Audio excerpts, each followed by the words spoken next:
Everyone, আসসালামু আলাইকুম। Welcome to my another blog. আজকে আমি নানু বাসায় চলে আসছি। আমার নানু মহা খুশি। নিশ্চয়ই আমার নানু আমার ফেভারিট ডিশগুলো রেডি করছে। আমারও খুব খিদে পেয়েছে। কিচেনে গিয়ে দেখি নানু চিকেন বানাচ্ছে।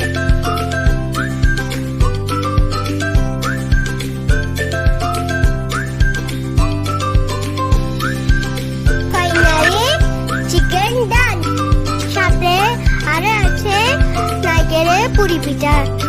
ফাইনালি নাস্তা করার জন্য চেয়ারে বসে পড়ল। রিয়ান ফুড খাচ্ছে। বেকারিতে গিয়ে দেখি মামা দুটা মুরগি নিয়ে আসছে। মুরগি রান্না ডান, ফিশ ফ্রাইও ডান। মার পছন্দের চিতা করলা ভাজি ও লোটে মাছ রান্না করা হচ্ছে।